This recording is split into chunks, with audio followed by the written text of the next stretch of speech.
Welcome back to Tehan Talks. Can I say a happy new year? Um, Happy Women's Day to all the women out there.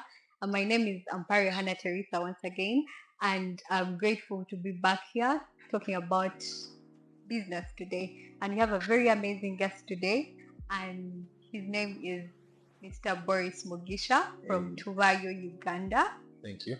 Welcome. Thank you so much, Yeah, how do you feel? Mr. Yeah, Mr. Pressure. Yeah, but Boris Yeah. Mugisha. Mm. I actually prefer to be called Mugisha. Oh, Yeah, okay, that's happy nice. to be here. Mm. Um, let's dig in. Yeah. Yeah. So what do you do? Eh, you haven't even asked how I'm feeling. Okay. Anyway, Yeah. it's a beautiful Tuesday. We're here in Kampala at a Mm. beautiful venue, the Uganda Museum between Yeah.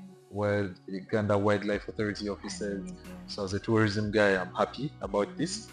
Very nice. We have a lot of green around us. So I think it's a wonderful, it's a calming spot for Yeah. an interview. So I work at Tubayo, where I'm the head of operations. Nice. Yes, right? Okay. Yeah. So the topic today is startups in Uganda. Yeah, And I'm sure you know so much about startups in Uganda. dude. And okay, looking through, we have so many startups. Ugandans are Yeah. very creative, innovative people. But you find that many of these businesses don't make it to their first year. And Google telling us that the failure rate is at 90%. Yeah. What can you say about this? Why is it like that? Okay, so we have started on a bad note. Yeah, It's okay. We want Yeah. to first put that remove away. the elephant Then- in the room. Okay, Yeah. okay. We save the best for last, yeah? Yeah. So first of all, I don't know so much about startups. I think I know, I've straight from university. That was 2020, I think. Mm.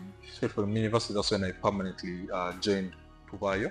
And the information I've gotten has been obviously because of working full-time at a Mm. startup and being highly involved in events that relate to startups, attending the world's biggest startup tech events, and then also the different interactions with other founders.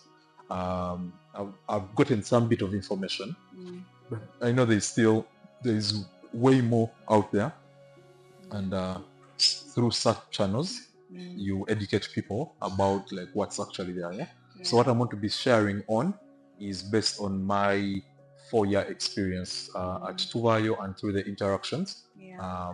with other startup founders and different companies. So some of it may not be, don't take it for the gospel truth, but I believe with just these years of experience, there's a certain view that I can already have, and that's why I think I even am called onto such platforms. Yeah. So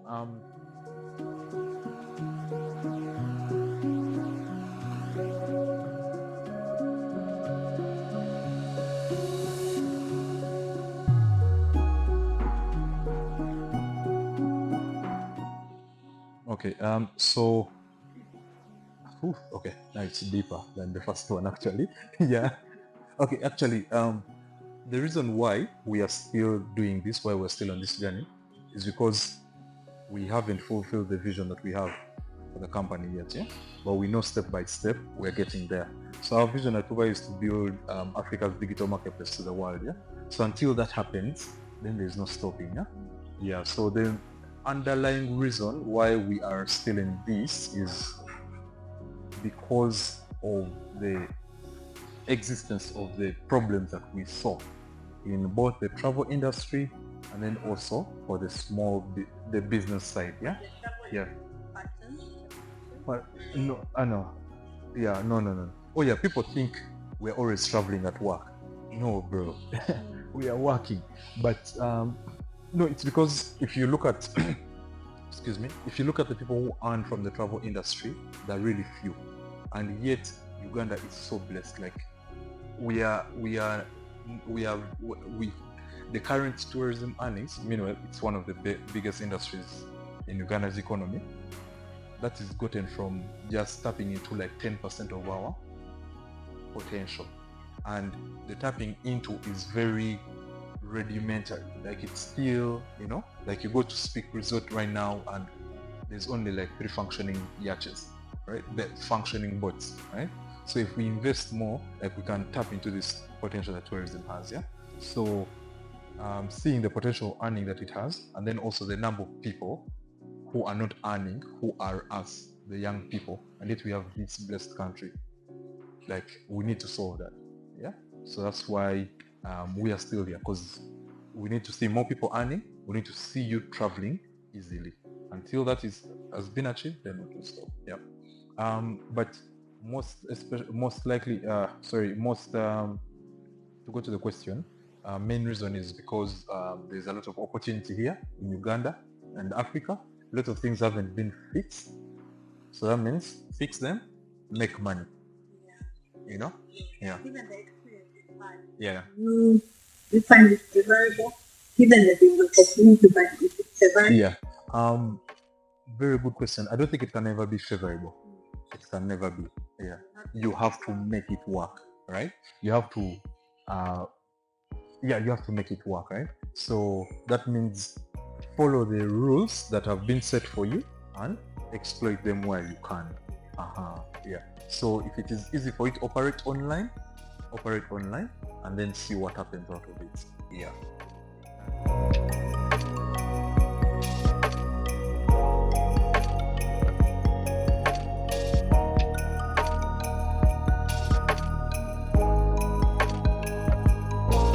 Yeah.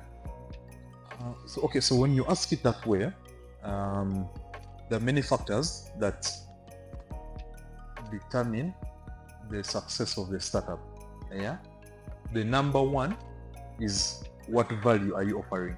Like, guys, I don't know whether you're doing what, like, are you offering some value? That's what matters, right? And now when you have that value that you say that you're offering, you are an online travel marketplace for people. Now the customers come in, yeah? Are they actually paying for it? Yeah. I'm going to stick to the side of paying because me, that's what I know. Yeah. The customers who get for free, I don't know. Yeah, but we have seen that no, they are. Okay, free in terms of releasing money. Yeah, like you know how you use WhatsApp free, but it's not actually free. You understand? Yeah. Yeah. So bring value, and then they pay for it. Yeah. Now those are the ones who matter. The customers who pay. Yeah. So when your channel gets bigger, okay, for channel you guys will use it for free, but then you earn others. If you're ever running a business, yeah, if there's anyone to give you feedback, it should be the customers who are paying you, not these ones who are well wishers, online in-laws, something like that. Yeah. So to your question of are they priority? Yes, I believe so. They are priority because they're the ones who bring in the money that keeps your company running. Yeah. So yes, you should give them priority, and under that you should know that one, the value to the customers or the customers they're always changing because of the current age that we are in. Yeah. So always also be quick to adapt. Yeah.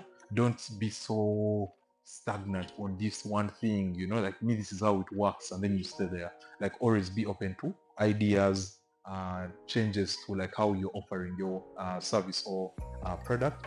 Then know that you're replaceable. You're not Nyonga Wolowoza. Today they're using you, tomorrow they will jump onto another platform or they will jump onto another product. Yeah. So always pay keen attention to them. Yeah. And how you do that is you stay one with the customers so that you get to understand them deeply. Yeah. There are these exercises we used to do in the digital marketing class. Customer persona. Have you ever seen a Bugatti advert? Yeah. The answer is in that question. So like they know where their customers are, right? Mercedes-Benz knows where its customers are. I think now because I'm making some money, I see their adverts on like social media, right? But like some people may not know that Spare Motors even advertises. You understand? Yeah. So because they know their customers, they know where to find them. So that's why they focus. Yeah. And be one with them such that you know how they feel, how do they want to be approached. Some guys don't read newspapers, some customers do. Stream media, things like that. Yeah.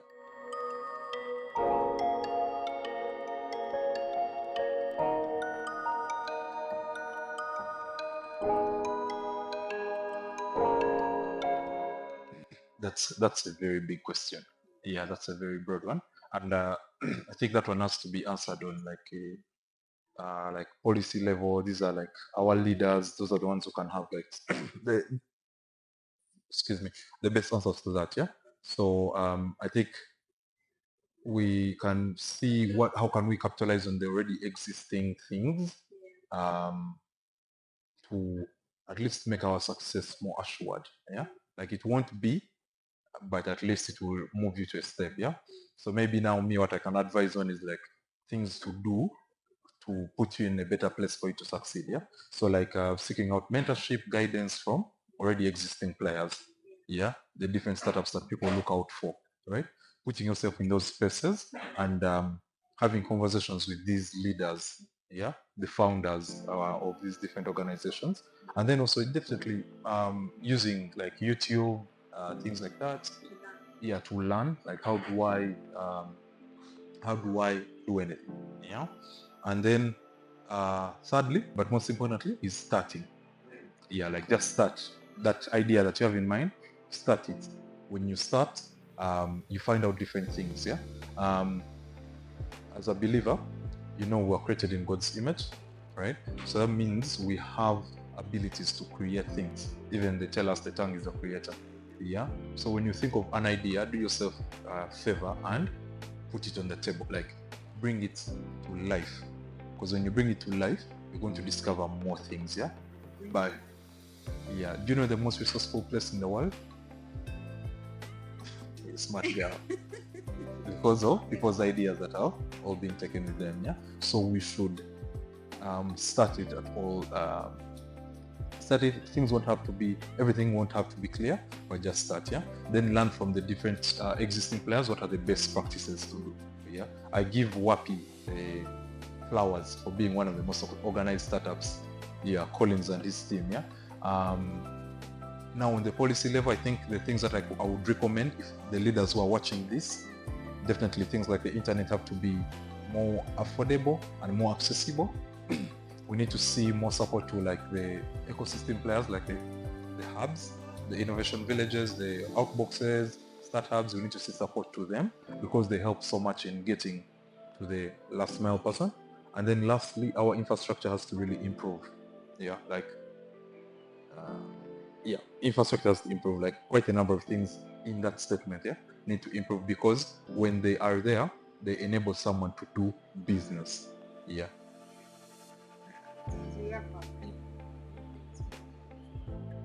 More about Tubayo at the end. Anyway, so Tubayo is a Ugandan led startup. Currently, okay, with the registration in the US, so that means our HQ is going to be in the US. Thank you, sir. It's imperialism.